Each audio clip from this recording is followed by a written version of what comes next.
You are listening to the Horse Radio Network, part of the Equine Network family. It's almost time for the best weekend all year. We're talking predictions, the horses, and more with Doug Payne. Will we see some of you in Kentucky this year? Thanks for tuning in. From Heels Down Mag, a podcast where horse pros chat about what's happening in the horse world over drinks. Welcome to Happy Hour. I'm Justine Griffin. I'm Jessica Payne. And I'm Ellie Woznicka. Welcome to episode 109 of Heels Down Happy Hour. Hey. How are you doing, Jess? Not bad, not bad. I don't want to spoil it, but I have a lot of things to share with you guys throughout this episode, so I'm super excited. But it's been a really good last couple of weeks, so I'm doing quite well. And you? Are you back home? I am back home, and everything's good. And so, well, I hear you're mobile, Jess, right? Like both your legs work? Yep, both my legs work. I'm super excited. Always a plus. And I've got some other exciting news that I will share with you guys in here in a little bit, but I don't want to give too much away. But Ellie, how are you feeling? I'm doing good. I'm getting there slowly but surely, chipping away. But I'm not okay with the fact that it was 80 degrees yesterday and now it's snowing. Oh my goodness. So it's not okay. No. There's no mud, but I'm like crossing all my fingers and toes because I'm like, oh my God, if this isn't colic weather, I don't know what is. Right? Oh, that is the worst. So Jess, I heard you brought a guest that has a drink for us this week. I did. I thought, it's perfect for Kentucky. We're going in. Doug and I love some bourbon, and especially in Kentucky, we like stock up. So I thought, who better to do a drink this week than Doug? So welcome, honey. Hey, thanks for having me. And yeah, fitting for sure. Our favorite location for a show for our drinking.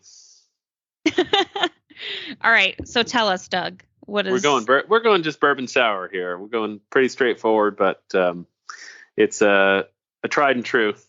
Gotta love it. And like I said, Kentucky favorite. So are you going to tell us how to make it? I didn't know we did. Oh yeah, perfect. Yes, you can make it all. I figured everybody's just rolling with that. No, you got to tell us how to make a bourbon sour. Okay, honey. we're doing a solid pour of bourbon, right? That they're saying 2 ounces here in this recipe that I'm reading, but more the better. And then we got some probably equal parts lemon juice, half whatever your quantity was, which could be quite a lot of simple syrup, ice, and you could top it off with a cherry or orange peel if you like. How do you make it? You just throw it all together? Yeah, I mean, that's how we roll, right? Throw it together. I usually like to mix it. I usually put it in a shaker and mix it for you. That sounds complicated. So he's more on Ellie's style. Okay. Throw it in a glass. You can do one spin with a spoon or something, and you're good to go. Okay. So that's all. I'm all about that. That's exactly how I like drink. This is Ellie's drink. So when I make it, I actually make my simple syrup, and I do sugar and water. Which is also sold in every grocery store available. Yes, but a lot of times I just make it. And then I shake it up in a big shaker and then pour it into, I usually just use a lowball glass. But yes, the recipe is 2 ounces of good quality bourbon, 2 ounces of fresh squeezed lemon juice, 1 ounce of simple syrup, shake it all up. And yes, a cocktail cherry would be nice. So then what's your go-to bourbon? I mean, whiskey sour, I'm not going to lie, that's my go-to drink, like anytime I'm out. But what is your new favorite in Kentucky right now? I love a corn heavy one, right? So if you feel like you're rolling in it, get some blends, right? But if you're on a budget, which generally speaking we are, I'm going for some Rowan Creek. But in the Rowan Creek, and then I really like the Elijah Craig or something like that. So she does her toasted. Yes, I really like toasted bourbon as well right now. Mm-hmm. That's like my go-to. She goes basil toasted or Elijah Craig toasted. The other one you cannot go wrong with is some Angel's Envy. Oh yes, I've had that. That's really good. But yeah, Rowan Creek, good price, excellent taste. It's awesome. This episode is brought to you by Purina. And this week for news, we have the news brought to you by the Heels Down Spark. It's the only daily equestrian newsletter. It's free. Make sure you guys subscribe by going to bit.ly/spark by HD.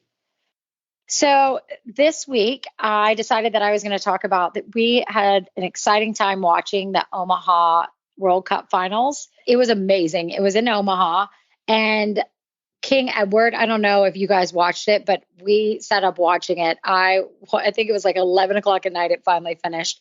It was so much fun. King Edward did win with Henrik von Eckermann. Harry Schmolders was second. And I was so excited because Hunter Holloway was third for the U.S. So it was so exciting to see her. She has this little gray mare. They were on fire. It was so much fun to watch that it was in the States. The Americans actually had quite good placings. It was also exciting to watch the U.S. riders. Devin Ryan rode Eddie Blue. Nick Delajoyo had his young horse. McLean brought Calas, and Aaron Vale brought Prescott. So it was incredible. All the U.S. riders rode really well. It was fun to watch them in Omaha, and it was just those U.S. riders went on to some of the final rounds and had some really good placings. So it was fun to see it, and I would love to see it in person, but we did stay up watching it and really excited for everybody. Yeah, I heard it was a great show to watch. It was so fun.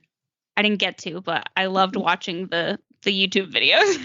Oh, yeah. No, we watched it live, and I will say, so we watched the final first round. I watched the whole thing, and then they did the drag, and I stayed awake and watched part of it, and I fell asleep for like 3 of the 4 horses, and I was like so annoyed. But I did wake up to watch Hunter Holloway and everybody, and then I watched King Edward win. So it was super exciting. Doug did fall asleep, so he had to watch the. I made it through the first round. He watched jump up got me.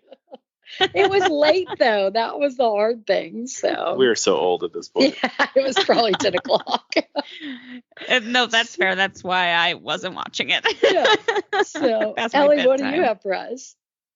Well, so I actually have nutritionist advice on giving treats with lower NSC values, which I think is really interesting. And in the big scheme of things, like I grew up, giving sugar cubes to horses, right? And I mean, in the big scheme of things, like it's such a small portion of their diet that the small amount of sugar, if you're treating them, isn't a super big deal. But with horses that, have a history of laminitis or are actively laminitic or becoming insulin dysregulated, which is kind of like where their insulin in their pancreas forgets to do what it's supposed to do, and it creates abnormally high levels of insulin and sometimes the glucose even to circulate in their bloodstream, which just puts them at risk for obesity and laminitis and things like that. So this person had asked about a safer treating option.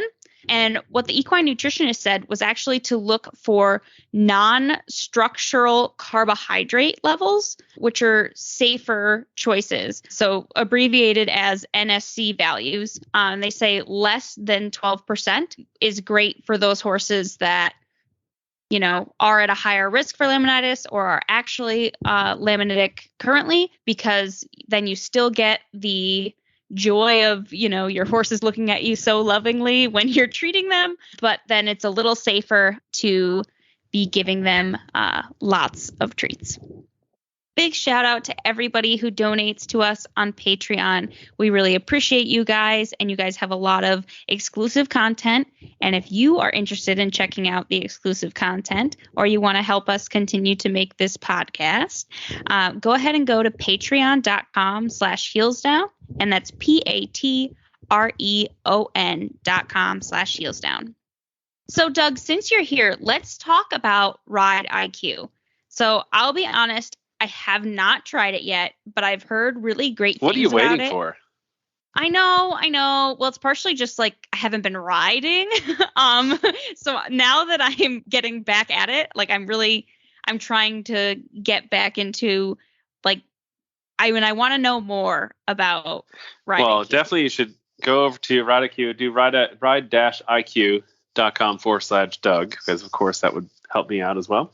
But you can get a free trial there, and they have got an incredible database of top trainers, and both in eventing, dressage, and jumping.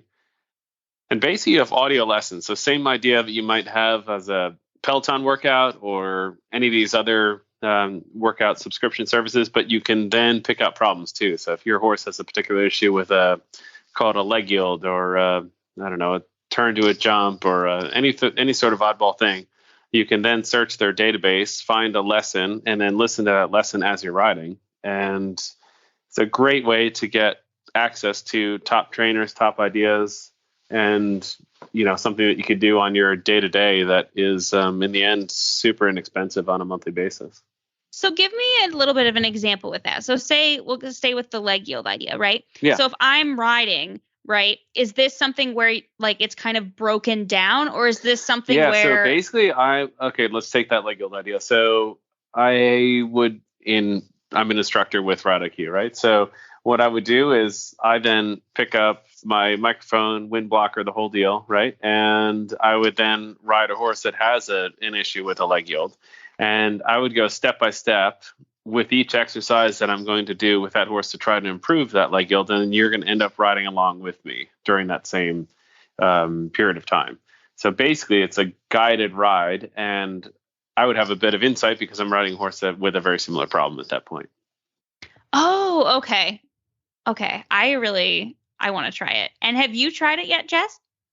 I have. I really like it. And I've liked like segments where, it's something that I can listen to and kind of do something where it's been different instructors. Like I really do like it because it's like a lesson without having to have a lesson, and I don't have to ship out, and I can kind of tackle a specific problem and kind of Google that and be like, oh, what's a fun exercise? Or, like you said, the leg yields or something. So, they have and often tons of different too, ones. I think that the huge advantage is it brings access to top trainers to everyone, regardless where you're located and what situation you're in. Because often, call it a winter. I mean, the winter is probably the biggest example, but maybe you live in. I went to college in upstate New York, right? So you're in Western New York in the middle of winter, and everybody's gone south for that winter period. But you then would have access to everybody that's in Wellington or Ocala or wherever it might be, and you could constantly have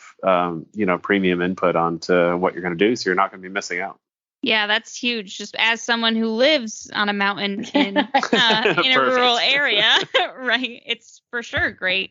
So has there been like a favorite topic that you've covered with Ride IQ?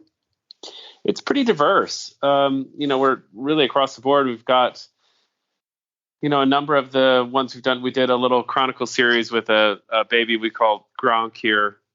He's actually the brother of Quintessence, who have jumped through a 4-star CSI, and Gronk's actually got the same mother. And so we did a whole series on the starting process from basically day one up until now. He just did his first show this past week. So it becomes then super relatable because he's just a wicked green baby that hardly knows anything, and just a step-by-step progression on how we aim to develop them into hopefully a top competitor in the future. That's awesome. I'm definitely gonna check it out for sure. Got to get myself back in shape. I'll do that with Ride IQ. The PH equine nutritionists at Purina Animal Nutrition tackle problems using science, and their love for horses keep them at it until they get it right. Even with the most established feeds, they keep innovating. Even when it takes years of research, they don't stop until it's right. They are dedicated to scientific method, but if you can't capture the feeling of seeing the horse reach their full potential, it takes science and the love to help your horses live their best life. Put the research to the test at horseinnovation.com. I'm excited to welcome the next guest that Justine had the privilege of interviewing. It's Dr. Anna Pesta Dunaway. She is an equine nutritionist for Purina. She lives in Aiken, and I'm excited that they get to talk about how to kind of feed some of the 5-star horses. She's come to our farm and personally looked at a bunch of our horses, and she's amazing. She's easy to talk to, and so I'm excited that she gets to inform you guys all the stuff she tells us about. So, hey, everybody, It's Justine from Heels Down Happy Hour, and I'm very excited to have our next guest on the show today. It's Dr. Anna Pesta Dunaway from Purina, who we've had on the show before. So welcome back. How are you? I'm good. Thanks for having me. Always excited to talk about horse nutrition. Yes, and I know that it's the perfect time of year, right? In April, we're all excited for the Kentucky 3-day event, which is coming up and so soon. And This time of year, for me personally, as someone who events at the lower levels, but also dabbles in other disciplines, I find it so amazing watching the 5-star athletes and just how they keep their horses in such fit and tip-top condition, really to peak at this event. And I know there's a lot that goes into nutrition to keep horses performing their best, right? So I'm hoping we can kind of dive a little bit deeper into that today. Yeah, for sure. I think some of it is definitely specific to the super upper level horses, but a lot of it you can apply to your horse running around training for sure. So to start, I feel like this is something we hear a lot about, especially when it comes to supplements and various products you can buy to feed your horse. Just sort of these like superpower ingredients, whether it's amino acids or omega-3s. There are all these interesting ingredients in feed and supplements that support or help with this or that. Is it important to pay attention to those ingredients, or is that really not the thing we should be focusing on? Well, I guess the nutritionist nerd in me has to say that there's a difference between nutrients and ingredients. So all of those good things like lysine and different amino acids or omega-3s, those are all important nutrients. And you can supply those in the diet through various ingredients, which would be things like soybean meal or flaxseed, etc. But getting fixated on scanning for certain ingredients on the tag doesn't always send you down the right path. So just right off the bat, look for certain nutrients, but maybe not get fixated on, I have to have something with flaxseed in it, for example. More so, it's important to look for, I want something with a certain amount of omega-3s in it. So there's that. But yeah, there's definitely certain nutrients that do bring something to the table for, as horses work harder and harder, it's time to look a little deeper than just your basic, protein, calcium, phosphorus, those other nutrients that bring more to the table become more important the harder the horse works. So just mentioning two of those, amino acids and omega-3s, I think do both have an important place for hardworking horses for muscle recovery and anti-inflammatory power, specifically those two. Interesting. Okay. So something else I've seen a lot lately from a variety of horse folks are people who really want to focus on a quote unquote forage only diet. I feel like that's growing in popularity, but I'm not sure that I totally understand what that means, right? I feed my horse hay, that's forage. I feed my horse maybe soaked cubes, which obviously come from grasses that we would consider forage. But what should horse owners really know about a forage only diet versus feeding maybe a complete feed that you can buy at the feed store? Yeah, we're really good at latching onto something that's basic and turning it into a trend. Only diet is definitely having a moment right now. There are Facebook groups devoted to it. And I would say that all of our horses, no matter how hard they work and how much grain they eat, are on forage-based diets. And I always want, all the performance horses I work on to be getting as much as they can from their forage component of their diet. And some horses, especially if they're slightly easier keeping or aren't working as hard, you can pretty much get there on mostly forage ingredients. You're still going to have to supply a good quality vitamin mineral supplement. And then depending on if they have coat issues, you might need to bring in some oils. But if they're not working that hard and if they're kind of easy keeping, you can pretty much get there on these heavy forage diets. But what a lot of people are doing, and this is a worthy goal because, yes, you want the bulk of their diet to be really high quality forage. But what some people find themselves doing is just reverse engineering feed. So you've got as much hay as you can stuff into them and as much good quality hay as they'll eat in a day. And then you're adding on top, maybe you're mixing up soaked alfalfa cubes or soaked hay pellets and some beet pulp and a vitamin mineral supplement and some oil, maybe some rice bran. And you're just piecing together things that we have in feeds already, but without some of the important things like amino acids, like we were just talking about, as horses work harder, they need a better and better stack of amino acids to take advantage of your good top line building work and to repair their muscles nicely after exercise. And that's the part I see a hole in most often with the solely forage based diets is good quality amino acid fortification. And you can definitely supplement that in. And if your horse isn't super hard keeping, you could put a nice diet together that way. But especially if we're talking like 5-star horses, at a certain, or real hard keeping thoroughbreds, at a certain point, you just can't get them to eat enough calories from forage, or, you know, you can't add enough calories through a fat supplement to get them in good body condition and to fuel the type of work they need. So sometimes that's where we're gonna eventually have to move to a quote unquote feed, a bagged feed, because the calorie and nutrient density is just so much higher there. So I have nothing against the forage based diet. And I mean, my personal 2 horses live out 24/7 and eat as much grass and good hay as they can. But especially when you talk in upper level horses, when you need that different kind of oomph and fuel, hay alone can't get you all the way there sometimes. I see. That makes sense. That was a long-winded answer for you there. Sorry. There was a lot to unpack there, though. I thought that was really interesting. There is. Yeah, I think I don't want to come off as anti-forage based diet from the big bad feed company nutritionist, because I'm certainly not. It's just some horses you're going to have to get some more density in there through a feed.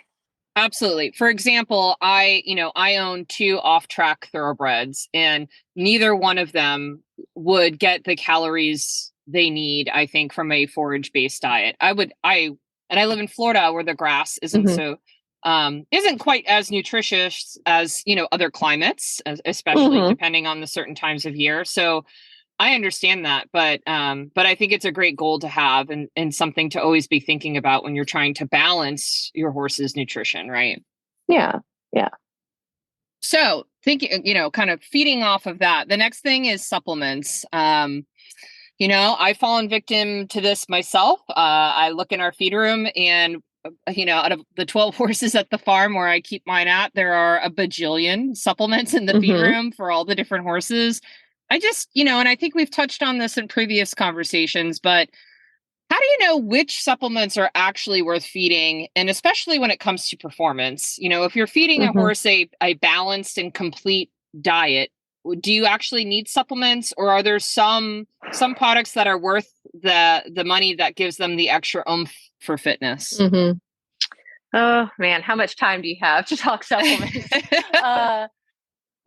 So there are I tell people it's all about that horse's individual needs. There are definitely some horses who have maybe just inherently poor hoof quality, and they definitely could benefit from a targeted hoof supplement. Does everybody in the barn need a hoof supplement? No. There are certain specific needs that are really best addressed through a supplement. Like if I want to boost someone's vitamin E status, I'm going to do the best job of that through a targeted vitamin E supplement, or a hoof supplement, or, things that also make sense are, gastric ulcer prevention type things. So if you have a horse that's prone to gastric ulcers or leads a stressful lifestyle, definitely, I think something that's got some research behind it to prevent gastric discomfort totally makes sense. Amino acids for hardworking horses, they could use a boost above and beyond the base amino acid amount that's in their performance feed for extra help recovering from hard workouts. So I think amino acid supplements make sense. For coat and skin purposes, some omega-3s definitely make sense. But then there's a bunch of stuff that relies heavily on placebo effect and probably doesn't make a ton of sense. And in those cases, if somebody comes to me or I'm in their feed room and they're like, okay, look at all these supplements I'm feeding, which ones should I keep? Which ones should I ditch? I ask them, like, okay, approach this critically. Do you feel like you can definitely tell a difference in your horse if you feed this supplement? And do you think you would notice if you took it away?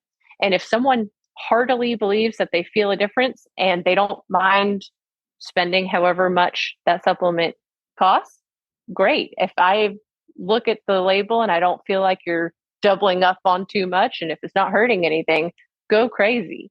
Even if it maybe doesn't have published data behind it, if you feel like it works, I'm not here to tell you must stop feeding it.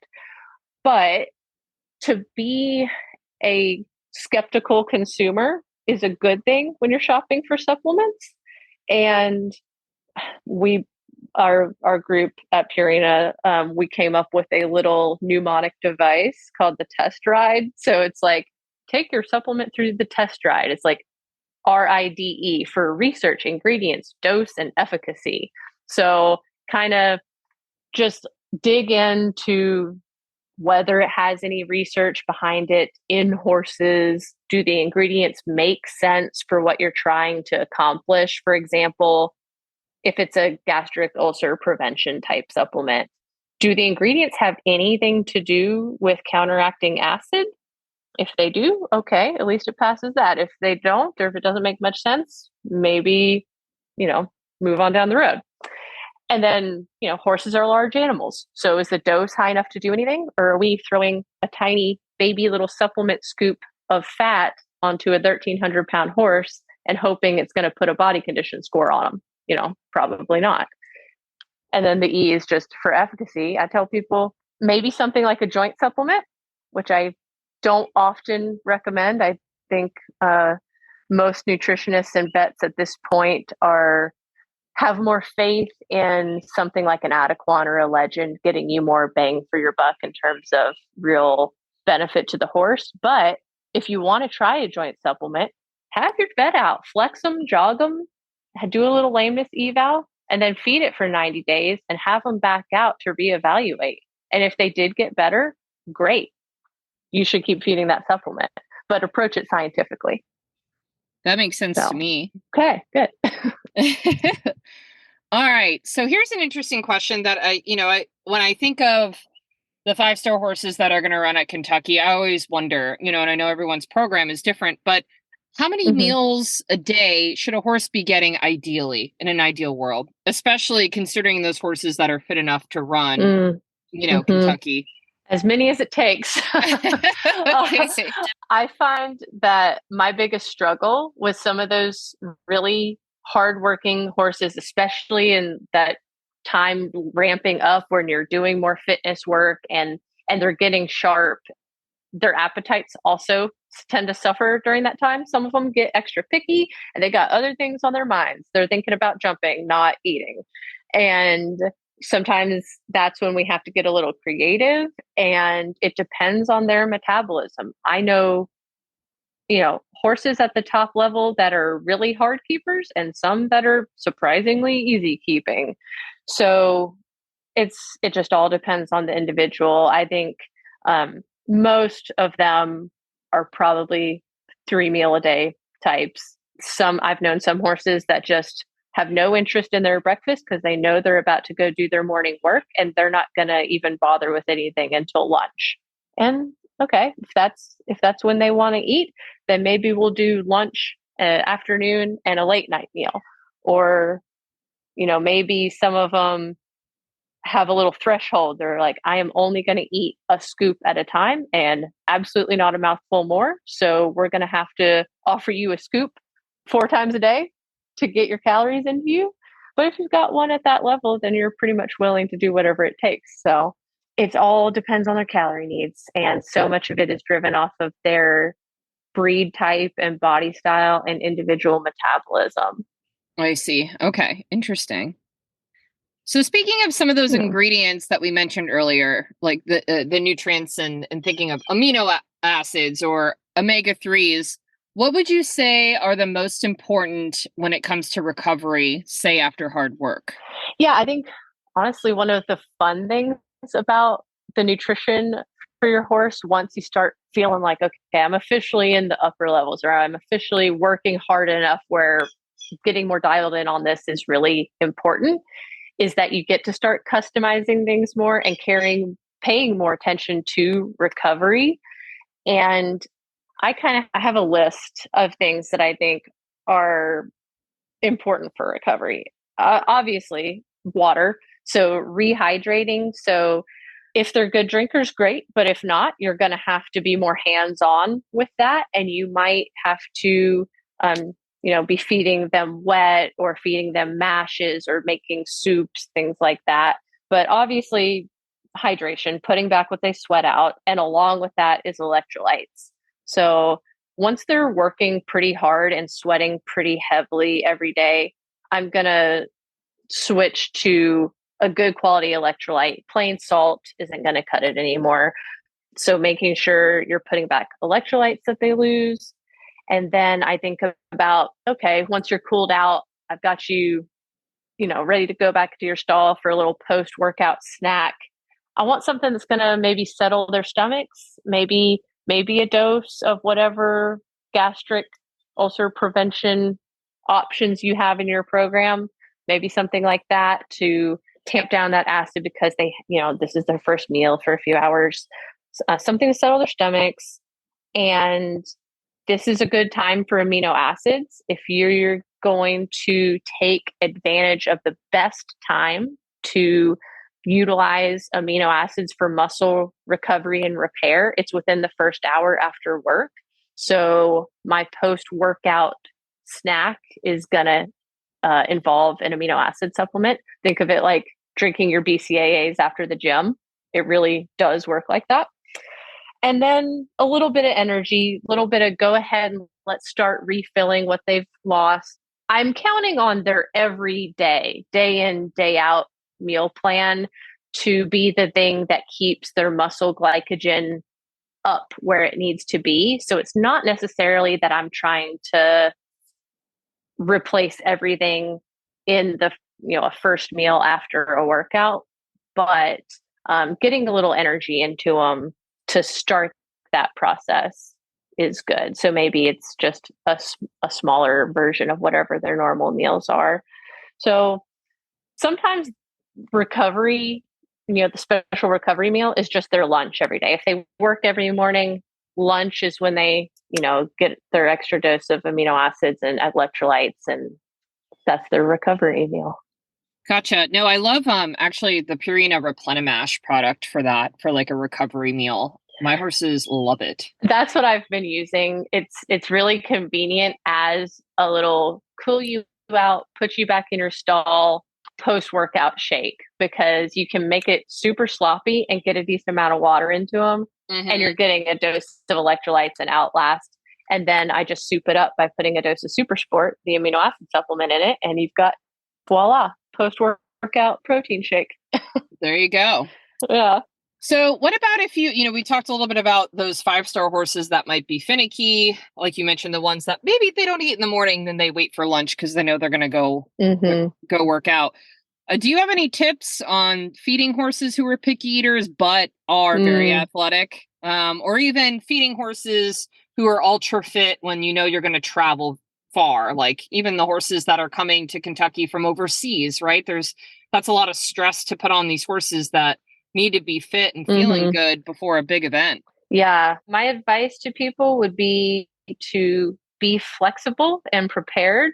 So if you find that they're not feeling their normal hay as much anymore, if it's your 5-star horse, you're definitely willing to go out and buy them bags of chaff hay or dengie or whatever forage they want to eat.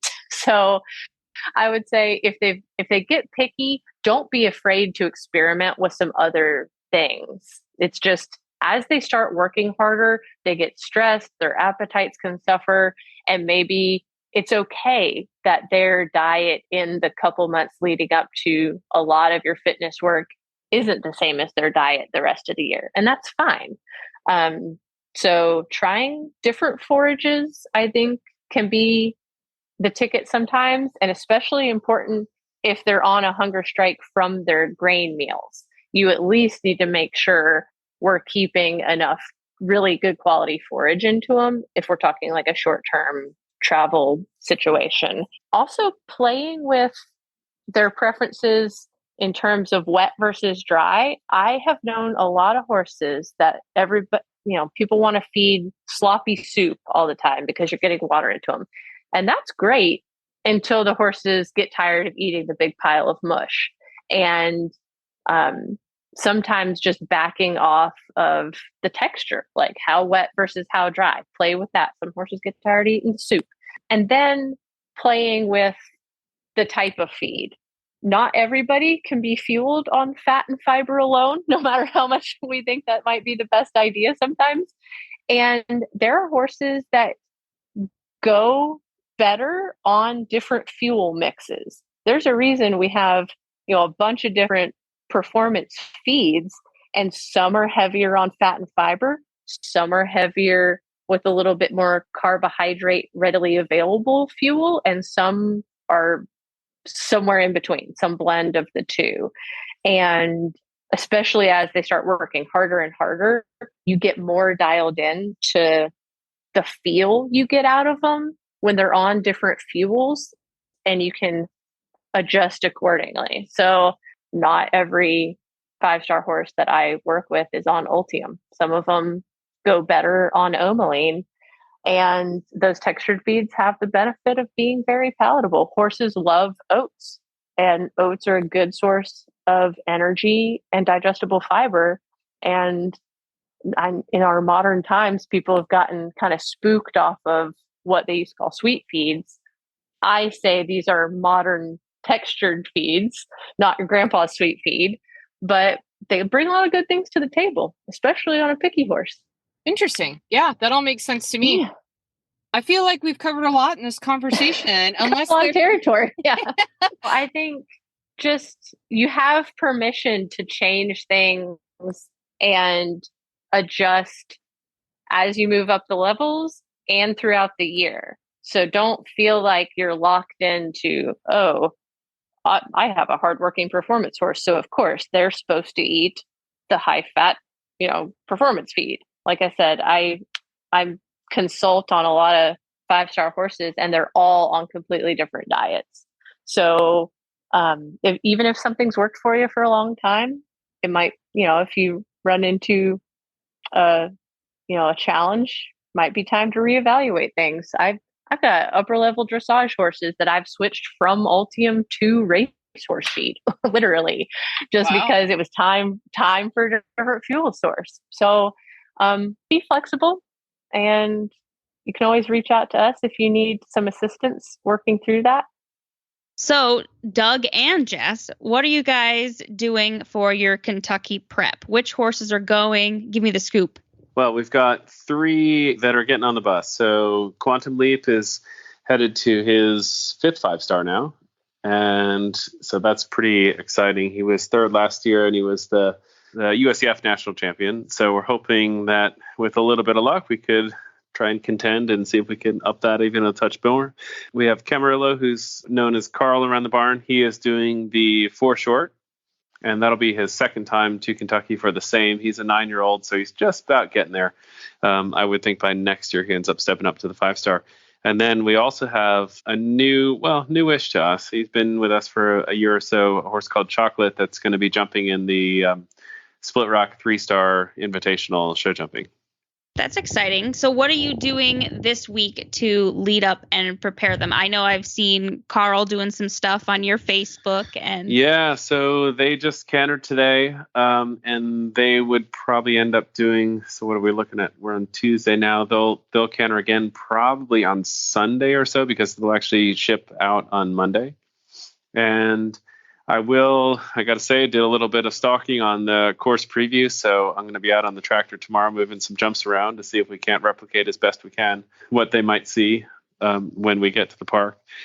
And so, yeah, really, it's just the final things. You're not going to teach them anything really drastically new at this stage in the game, and so you're just trying to get them in the state where they're as most confident as they possibly could be. So hopefully put them in the best space to put out their top performance. And do you guys do anything special in prepping for Kentucky specifically? Is it any different than any other events for you guys for prep wise? They walk longer. Yeah, I mean, we do a lot as far as fitness. We do a lot of walking. So, as you guys are probably well aware, Jess broke her leg 2 months ago or 2.5 months ago, and so she was first on Quantum yesterday. 2 days ago, yesterday. Yeah. And so you're back at it. I'm back at it. Back walking. Back walking. So I walked him for an hour the first time I got on him. And so Doug was like, he needs to go for an hour plus walk. I was like, okay, guess I'm up for an hour plus walk. And he's like, well, at least you got a 5-star horse for your first trail ride back. So when you walk them, do you guys do like hill work and stuff, or is it just me? Okay. Yeah, we're lucky enough. Our property, we've got a pretty good hill, and we did a perimeter track on the whole place. So it's about 1.125 miles if you did the loop. And there's an elevation change. It's about 160 foot, I guess, from the bottom to the top. And so, they would do a fair bit of walking. They would probably be walking anywhere from 40 minutes to an hour additional to whatever they would do every day. And that's we found that's probably one of the best ways as far as fitness wise. It doesn't expose them to a ton of pounding, and for soundness wise, it's been exceptionally good. It's just little things. You're just tweaking stuff at this point, and you try to keep it as normal as possible for them, because I think in the end, when they're most comfortable is what is sort of customary to them. So we try not to change all that much, but even though it's sort of the biggest of the big here in the spring season in the U.S. Absolutely. Well, so speaking of the biggest of the big, what do you think of the entry list this year? Who do you think's your biggest competition? Well, I just read this, the post by EquiRatings, and they said it's the strongest field that's been in, I don't know, quite a long time. And I think like 2015. And like the 5th strongest field in a 5-star in the world in the last however many years. So certainly it's a solid group. Quantum is this, like I said, it'll be his 5th 5-star. And he's been top 10 in 3 of the 4. And so I'd love to be able to replicate that. And if we can pull a rabbit out of the hat and he stays pretty quiet on the first day, I think we've got a good shot to, give it a shot, really. You never know exactly, but he's 12 now. So he's kind of just getting there where he's becoming quite consistent and comfortable with everything. And it's just a privilege to have the opportunity to have a horse like this that you can go back time after time. Do you have any predictions for this year? Which phase do you think will be most influential? Well, knowing that I can't get a low 20 right now, I think we will in the future. But I'm really pushing for some rain and for a tough course on cross country. So that plays a huge role, because that is where the jumping phases in particular, Quantum is particularly good at. So harder the better in that regard. I'm also excited that Split Rock is putting on the jumping for the CSI 3-star. They have an invitational, and it's super fun. So I'm excited to see kind of what that competition is, because unlike the eventing, who we see an order of draw and everything else, we actually have no idea who's coming for the jumping phases, like for the proper show jumping. We don't know who's going to come. So it's going to be interesting. It's up to 40 people. And horse and riders, you can only bring one rider and horse combination. Like, you can't have multiple horses. So it's going to be interesting to see who shows up for that, because there's a welcome speed class on Friday night. And then the big Grand Prix is Saturday night after cross country. So I'm super excited to see like who's showing up for that too, and kind of see what that competition is. Sounds like a good competition to watch with some bourbon in your hand. Absolutely. I'll be saving the bourbon for a little after, but yeah. Hopefully he has not had the bourbon beforehand. Listen, that's the best part about like all the like small local shows I do, is that you can have a beer while you're warming up. It's just very I love that. It's all flat stuff. No, I tell you what, it's a wild experience though, because we jumped last year with a horse called Quintessence, and I will tell you what, the crowd support there was unbelievable. I mean, that place is completely sold out. It was a really cool atmosphere, and for a lot of the jumping guys, just in talking, they were I kept hearing over and over in the warm up how incredible it was to have this place completely sold out, and it's such an exciting competition. So. It's, like I say, a privilege to have the opportunity to jump in there as well. Well, we're looking forward to watching you guys, and I hope your prep and your walking goes well, Jess. And hopefully I keep Quantum moving and keeping them fit so that we can go fast on Saturday. Yeah, we'll be rooting for you. Thanks. So it's time for Rose and Thorn. Do you want to go first, Jess? Yeah, I'll go first because I'm pretty sure most people can guess. But my rose is that one, I got to ride this week and I am walking. And so, news to what Justine was talking about earlier, and I didn't want to spoil it. So, last Tuesday, so a week and a half ago, I got permission to be able to finally, that was 8 weeks after my surgery, I got permission to finally get weight bearing. And Yay! the first day was, it was so weird. And my PT, I did have PT, and I love my PT person. She's amazing, Shannon. So shout out to Shannon at Duke because she's amazing at pushing me. And so she's like, okay, you have to put weight on it. And I was kind of putting weight on it. Well, then she's like, you really have to start picking it up. And it felt like I had the best, somebody finally, couple, times of being asked how it feels. It felt like my foot's numb, like it fell asleep. And then somebody punched me I hit something with my quad. So my quad kind of didn't really work and my foot fell asleep. So it was very an awkward feeling, but I forced myself to keep moving and walking. And I catch myself using the crutches and not even putting weight on my foot because I got so used to it for 8 weeks. So then I forced myself to make myself walk on it. And so it took me a couple days, but I'm actually not using crutches now. And so I've been so excited because my doctor said as soon as I don't need the crutches and that I'm weight bearing, and the PT was as long as you can start walking upstairs, that's when you should get on a horse. So I did walk Quantum and I was able to walk up the mounting block by myself, and I had people holding them and making sure that I got on correctly and everything. But so you used a mounting block, not the back of a golf cart this time. I actually think I should have I honestly, not that I was going to do it, don't worry everybody, but the back seat of the golf cart would have been higher than the mounting block and I would have had an easier time getting on because right? Quantum's not little and I have a 3-step mounting block. It's not little either, but I still had to reach up, and that was the harder part. So then I was like, what's higher? So then I had to have somebody kind of boost me up the first couple times just because it's hard to lift your leg up and then put weight on it when you don't know how to put weight on it. So it was totally safe and everything. But honestly, the backseat of the golf cart was probably a better choice, but I didn't do it. Don't worry, everybody. But I did make a sick joke. Somebody asked me at the horse show at Stableview a week or two ago. They said, can I use the back of your golf cart to get on? I said, yeah, just be careful. Don't jump down like I did. I broke my leg. Make sure you jump down on flat ground. Literally, I was not friends with the person that did it. So it was probably kind of a sick joke. And they kind of looked at me and were like, why would you say that? And I was afterwards, I was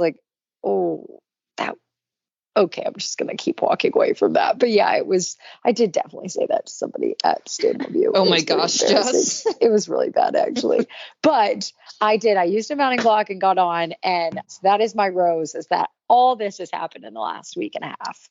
But my thorn is, it should be that conversation, but it's actually not, is I was wondering what I was going to be sore. You're going to be sore from something. And I got on the next day to do my 45-minute walk again.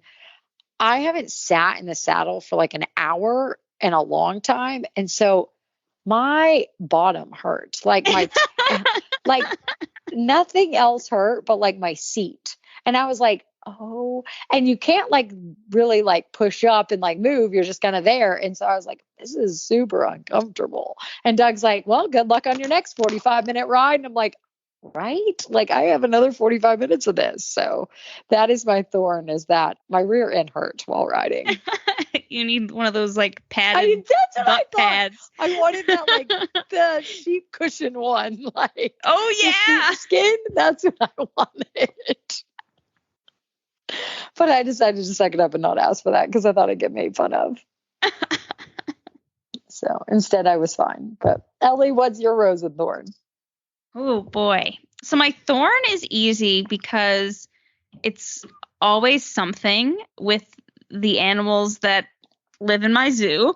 One of my house cats, my diabetic one, she might have Cushing's, I didn't even know that apparently it's super rare for cats to get Cushing's. I've only ever heard of it with horses, but apparently dogs can get it too. But like she just has like her skin all of a sudden is like paper thin. So she literally just all of a sudden in the morning had this huge like hole on her side of just skin, like not super deep or anything. So I've had to be like wrapping her with like vet wrap around her belly and like putting a shirt on her. And it's not easy to wrap a cat. No. I have wrapped many a horse leg, and I regret every time I've ever said that they weren't standing still, because wrapping a cat is 100 times harder. That would be really hard. Yeah. So that would be my thorn, is dealing with that. But my rose is that I'm super excited about starting to horse show. I'm debating going to a horse show next month in the beginning of May. I'm not sure if I will, because to be quite honest, Q looks really fat and I haven't ridden him since August of last year. But he's such a good boy that if I ride him 3 times, he can go do 1 flat class. He'll be fine. He'll be fine. So I'm debating it. He just looks a little pregnant right now. So I've cut his grain back and his hay, because now that the grass is starting to come up, they're all just like ballooning. I bet. So I'm like, oh, it's time to get the grazing muzzles. So if you guys have any good grazing muzzle recommendations, tag me in them in the Facebook group, because that will be what I'm looking for. But what about you, Justine? So actually, Ellie, I do have a recommendation for you. Have you tried the Green Guard grazing muzzles? I haven't tried any, so I've never actually needed one before. But so tell me about it. They're super fancy, and they're just more heavy duty. I think that they stand up to like a horse that's trying to get it off. I think they're really cool. A friend of mine uses them, so you should check those out. Okay. All right. I will do that for sure. Okay. So back to Rose and Thorn. I guess my rose is that as we tape this podcast, I'm looking at the beautiful red rocks of Sedona, guys. So jealous. I'm so jealous. I've seen pictures of the Grand Canyon. It is lovely. So Alex and I are here celebrating our 6th wedding anniversary. So Aww. yeah. So it's been a nice, fun change of pace being out here. And if you've never been, I highly recommend it. It's gorgeous.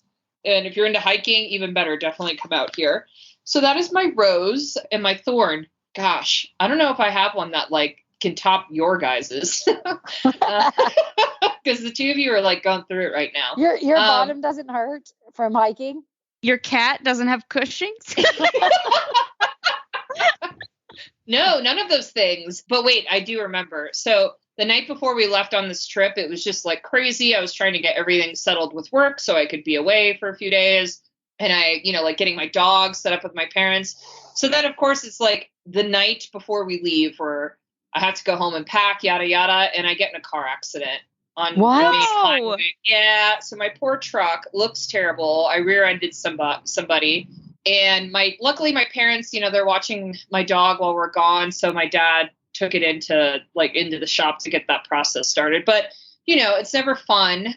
But I get home this weekend and I'm going to immediately have to go buy hay. And I was supposed to go on a 100 pace with some friends, but my truck, it's just the front that looks bad. And I'm like weighing the pros and cons of like, how redneck do I want to look hauling my smashed truck so I could still go to the 100 pace when I get back. That's amazing.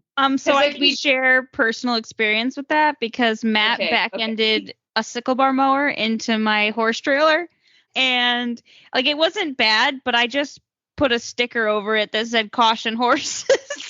So I mean, you could do that, I'll text you guys a picture. I'll text you a picture because it's only the bumper and it's pretty locked on there solid. I had the police and the fire department, they all came out because it was an accident on the highway, and they're like, oh yeah, that's you're totally fine to drive your truck home. So it seems like it's okay. And I guess worst case scenario, I have to get a new bumper anyway. So if it falls off, what the heck, right? Yeah, it's going to fall off. Just get duct tape that matches the truck. That's all that matters. But what's crazy with I don't know if it's pandemic era or what, but with supply chain shortages, I've called around to get the truck in for repairs, and every repair shop, it's it's going to be a month. Like they No, took you it have to in put them in. estimate. It's so nuts. It's crazy. So I'm gonna like, what am I guess the truck's just gonna sit here and look like this for a month. It's crazy. Oh, it's crazy. Well, so I'm assuming you're okay then. Sorry, I feel like we should have asked that. Oh yeah, we should. No. It was very minor. It was very minor. But of course, like the most frustrating thing to happen when your like mind is in a million places, right? Because I'm like trying to go on vacation, and then I get in a car accident. So you're like, I don't have time for this.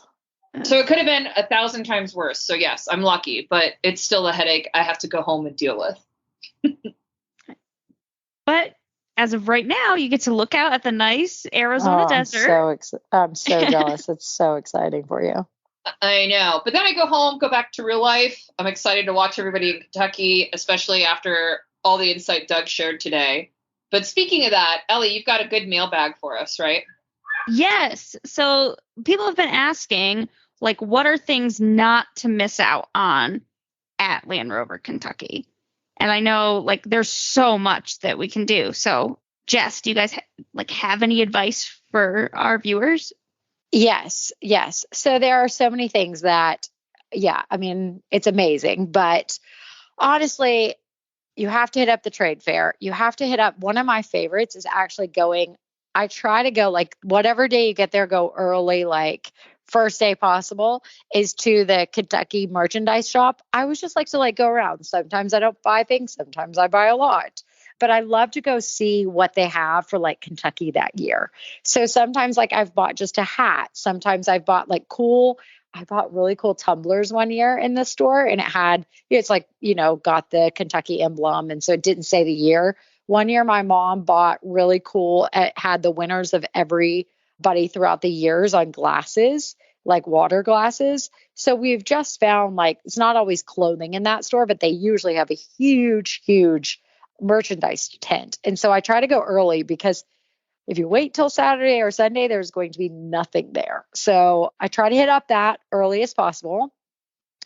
I also love to go find out who's walking what courses, because you can go, and a lot of people don't know this, but you can go on the cross country, and a lot of people probably do this, but you can go and walk the whole course outside of the rope. So you can't walk inside, but you can go outside. But a lot of times they also have really good course walk people that will then tell you how they would ride the course and everything. And sometimes it's a ton of people, but it's always fun to have a professional's point of view and stuff. And just pay attention. I don't know, the best way to do this, probably is through social media, but find out there's a lot of signings and stuff. So you can meet some of your favorite riders. A lot of times they'll do something different. There's tons of giveaways.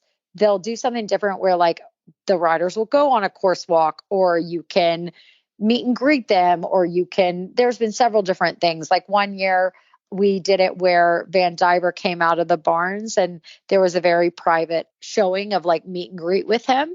And so that was with fun. us. That was through Heels Down. That was a fun one. So, but Heels Down did it, but it's always different companies, but that was something different. And so I'd say kind of search it and see what are all these different companies doing, because it was so fun. It was totally different when we all went up there and saw Van Diver and got to talk to Doug and Courtney and all of us behind the scenes. And it was fun. I mean, Justine, there was 10 people probably with us, 15? Yeah, I would say about 15. Yeah, we took a group photo. I can find it. But it was I agree. Something different Definitely. that you might miss. And so if you pay attention to, we did it and it was super fun. And yeah, just different opportunities like that that aren't really pertain to the competition that I really, really love to kind of do. And then obviously I always love to walk around the tents, and there's so many good deals and some of my favorite stuff. So I definitely hit up the shopping a lot. So, I mean, that's kind of a go-to, but I'm really excited. Things like that are just fun. And then another fun thing I used to do was go early to the head of the lake and get a seat there. So I'd do it early. And so I'd find some of my favorite spots and watch on the cross country. And so I'd go really early and get a seat. So I'd be right at the head of the lake and watch, and then try to walk around different parts of the course and watch, different riders coming through. Yeah, I think you hit the nail on the head, Jess. Those are all my favorite things. I would say I agree with you that you want to shop early. And I know that's hard to do because you just get there. You don't want to blow all your money that you brought for this trip, right? But the vendors sell out, like especially Eco Gold, but They everybody, do. you know, like if you wait till Stadium Day, their supplies are going to be so diminished. So if you're shopping or you have something in mind that you want to buy while you're in Kentucky, do it early because they Do it do early. sell out. And then the cross country course walks are so illuminating. Like I've been on a bunch now. They're from so fun. Yeah, Kyle Carter did one for us. I know Doug did one for us one year. I know Elisa Wallace is doing one for the Retired Racehorse Project this year. There's a million of them. I'm sure Ride IQ is going to have a sponsored cross country course walk. It's just so cool to stand in front of those massive fences with somebody who's ridden them before. Yeah. And then like just kind of, they're so free with their knowledge, how they share, how they approach and prepare to ride the course. It's really fun to be able to do that. My one tip I would add is definitely get a margarita at the stand in Rolex Stadium. It's one of my favorite margaritas ever in the world. I've So never get had a margarita I there. feel like you bring this up every year. You're It's like, my favorite thing. margaritas. about going to the Kentucky Horse Park. I don't know. I feel like I'm just so overwhelmed with bourbon that week that I forget about margaritas. Yeah, no, they make a mean margarita at the Kentucky I'll have Horse to do Park. that. Yeah. Go for a I mean, margarita right now. I don't know if you remember, we shared one, Jess, with No, I know, but I always forget Hannah that Sue. it's in the stadium. And so I like Yeah. forget. That's what I'm saying. Like I always like never go get one because I'm so overwhelmed with it that I forget till afterwards when we have this conversation. So I'm just I glad know. you're telling me the week before and not the week after of how great the margarita was. And I've like, oh, well, I remember having a sip, but I have not actually gone and ordered one. Yeah, I don't know You why. gotta like, add it to your prep list.